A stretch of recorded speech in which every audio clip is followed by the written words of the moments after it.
Pandino beso ray manjerina zao fa tsy tiako. Ia vao valy babanao. Mifona rasta mifona ino. La natao zao henany io. Maty la simpolo valinao nanao. Lengaza ho maty. Zaho nambala lika. Hainao io. Le valio babanao. Mora mbena fa tsika fa mariny. Hena ko fa kamo aby mbena. Ia kena nambala lavitsy. Ia mo ko le tsy nahita ampela tsaka raha toy. Olo te misy anjara ty mbony hilano. Ia ka mipolopolo mosasy. Dao miliona an-trano amizay volano amizay baba io hoe. Zay mirasta hoe fansara. Ataovy mera tongany.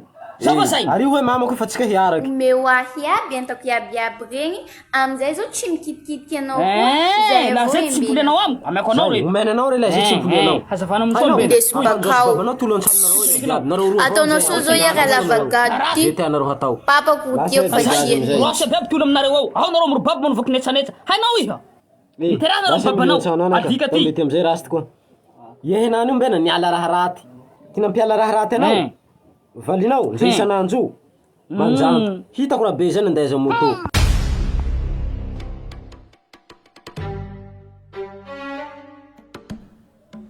Kain tsy volaninao le hany io. Ka halako tokantranonareo simba koa mbena. Hainao hoe anako ndraiky valiko. Zaho mana bajaly so misy pièce voa. Fa tsy sa Stefana menaka moto an'izao. Tsika ka pièce tsikobory any. Dove ty.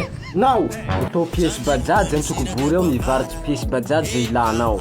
Lafa tsy misy teo rozy manafatsy baka andafy any. Sisa tahory. Ia zany koa lafa atao pièce bajaly ilanao tsy misy moto pièce bajaly io ao. Mandefa mifarotsy koa ndozy laha ohatsy ka lavidavitsy tsy misy anao hoe ilakaky, amangily, ifaty, behopy, sakaraha. Ka misalasala tsika tolo arety fa tsikobory avao ty misy azy. Le ty koa numéro fa hinareo zay mila fanazavana fanampiny na koa hanafatsy pièce a moto pièce bajaly ao. 034 40 060 28. Zao ro mavandy fa olo be taloha. Masina tanjazina abiaby. Amen. Miala ho zay.